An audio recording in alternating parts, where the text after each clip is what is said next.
iniciando mais uma orientação para as atividades da semana 11. Bom dia, queridos alunos do 8º ano.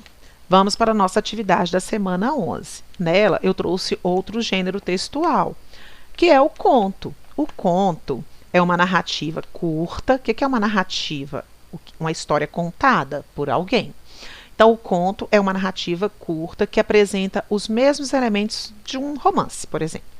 Narrador, aquele que conta, personagens, os que participam, espaço, o local, tempo, quando, situação inicial, que é todo o começo da história, conflitos, que sempre dá uma complicação nessa história, nas histórias, clímax, que é a resolução desses conflitos, e o desfecho, que é o final. Vamos conhecer mais um pouquinho a estrutura do conto. O conto, ele tem, igual eu falei, a estrutura de introdução, conflito, desenvolvimento, clímax e conclusão. Na introdução, nós temos a apresentação dos personagens, para vocês conhecerem de quem se fala, de quem está falando ali naquela história. O tempo, quando, né, com os termos verbais ou de outras palavras que a gente consegue perceber quando aconteceu aquilo, né? O local, que é o espaço, né, onde está acontecendo aquela história na realidade. E, por exemplo, Chapeuzinho Vermelho seria o quê? Personagem. O tempo, numa época passada, muito antigo, era uma vez, essas coisas assim. Local, por exemplo, a floresta, né? O conflito, desafios que os personagens precisam resolver em suas ações. Então, a Chapeuzinho, ela tinha um conflito com quem? Com o Lobo Mau, ela precisava de resolver esse conflito. E o desenvolvimento é ela tentando resgatar quem? A vovó. Então, a história começa a contar as ações desse personagem para a resolução do conflito.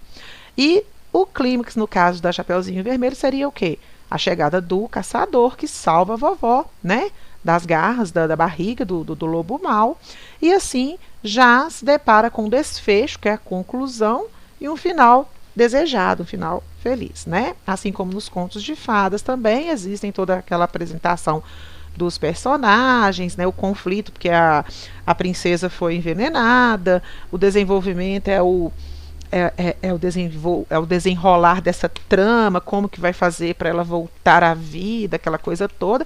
E o clímax é o beijo do príncipe que acorda aquela princesa e salva a vida dela, e casam, que é a conclusão, e são felizes para sempre, né?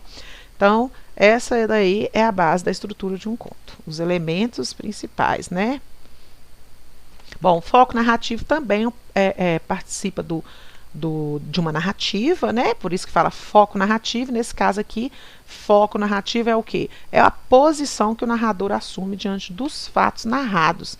É também chamado de ponto de vista. Então, neste caso, nós vamos avaliar o quê? 2 focos narrativos, que é o que nós encontramos nas narrativas, que é o foco de primeira pessoa, quando nós encontramos essas palavras, né?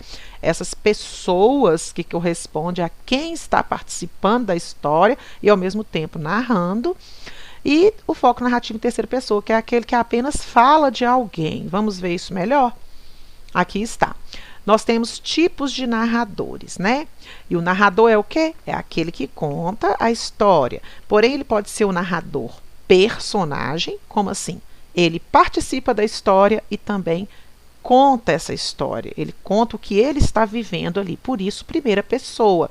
Eu estava na casa do meu avô e lá fizemos várias brincadeiras e etc. Então, ele está contando e participando da história. Quando o narrador é apenas observador, é porque ele narra o que ele apenas observa. E é narrado em quê? Em terceira pessoa. Então, ele fala o que está acontecendo apenas, ou de quem está acontecendo. Então, por exemplo, o narrador de futebol. Ele faz o quê?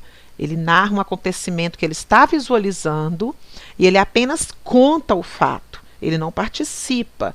E ele nem mesmo assim, talvez assim, se interage muito com aquele assunto do que está acontecendo. Ele só conta o que está acontecendo. Então, ele é um narrador observador. Ele observa e conta. Aqui ele participa e também conta. Porém, aqui primeira pessoa, aqui terceira pessoa.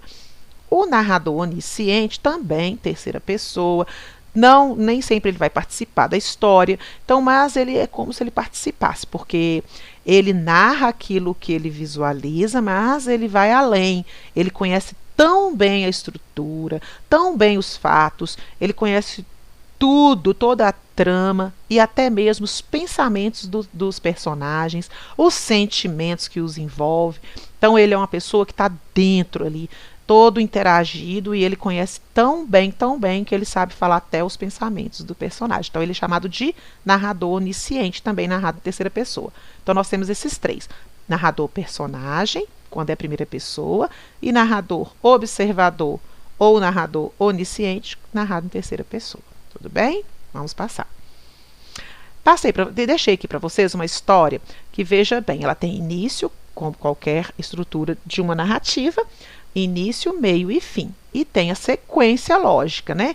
É uma situação, um problema no início, que a gente encontra aqui, vocês vão ver, o desenvolvimento, que é também tentando resgatar a solução desse problema, e um final que às vezes nem sempre é esperado, né? Vamos ver o que acontece aqui. Cascuda, eu acho melhor a gente acabar o namoro aqui. A partir de agora é cada um por si. Mas por que, Cascãozinho? Por quê? Porque embaixo deste guarda-chuva só cabe um. Então, aqui nesse caso, tem um conto, porém um conto de humor, né? Então, é isso aí. Temos também os tipos de contos. Não coloquei todos, falei um pouquinho agora do humor, né?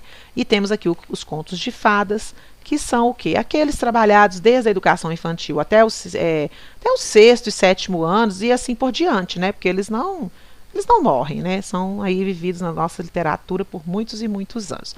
São histórias que começam com Era uma Vez e terminam sempre com um final feliz, tá? O conto de terror, ele é mais direcionado ao público-alvo adolescente, daí por diante. É relacionado a histórias de fantasmas, lobisomens, vampiros. São histórias que causam um pouquinho de medo, né? De terror. E o conto fantástico já é um conto que caracteriza por histórias fantásticas mesmo, cheia de fantasias, né? São histórias que têm muitas imaginações, bem longe da nossa realidade, né? Mas que fica aí para criar imaginações mesmo, soltar a imaginação. Contos realistas já é o contrário.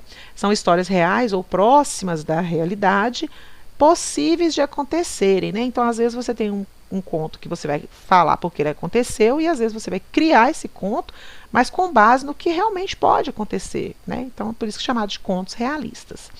Temos também os contos populares, que são aqueles passados de geração a geração. Às vezes, nem sabemos quem é o autor. São histórias contadas pelo povo, pelos avós, pelos vizinhos, e a gente vai conhecendo aí vivências mesmo populares, tá?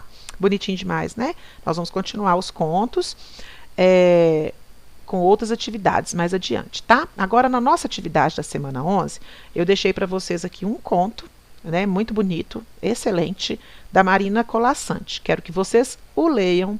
E bem, com bastante atenção. Deixei o glossário aqui, que é o vocabulário, porque tem algumas palavras que realmente são pouco usuais, né? E falei mais uma explicação sobre o conto, para vocês firmarem bem. E no mais, nós temos da atividade 1 até a atividade 6, só a interpretação. Então, você tem que ler o conto com bastante atenção e responder essas questões aqui no seu diário de bordo, tá?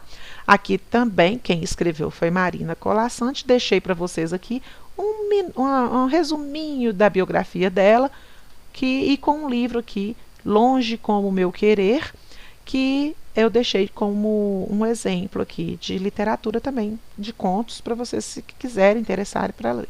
Tudo bem? Então é isso, meus queridos alunos, bons estudos para vocês. E até breve.